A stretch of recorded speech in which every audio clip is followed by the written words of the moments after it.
സ്വർഗസ്ഥനായ ഞങ്ങളുടെ പിതാവേ, അങ്ങയുടെ നാമം പൂജിതമാകണമേ. അങ്ങയുടെ രാജ്യം വരേണമേ. അങ്ങയുടെ തിരുമനസ് സ്വർഗത്തിലെ പോലെ ഭൂമിയിലുമാകണമേ. അന്നു വേണ്ടുന്ന ആഹാരം ഇന്ന് ഞങ്ങൾക്ക് തരണമേ. ഞങ്ങളോട് തെറ്റ് ചെയ്യുന്നവരോട് ഞങ്ങൾ ക്ഷമിക്കുന്നത് പോലെ ഞങ്ങളുടെ തെറ്റുകൾ ഞങ്ങളോടും ക്ഷമിക്കണമേ. ഞങ്ങളെ പ്രലോഭനത്തിൽ ഉൾപ്പെടുത്തരുത്, തിന്മയിൽ നിന്നും ഞങ്ങളെ രക്ഷിക്കണമേ. ആമേൻ.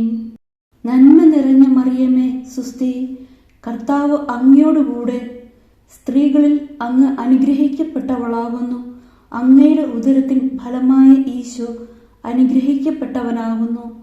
പരിശുദ്ധ മറിയമേ, തമ്പുരാന്റെ അമ്മേ, പാപികളായ ഞങ്ങൾക്ക് വേണ്ടി ഇപ്പോഴും ഞങ്ങളുടെ മരണസമയത്തും തമ്പുരാനോട് അപേക്ഷിക്കണമേ. ആമേൻ.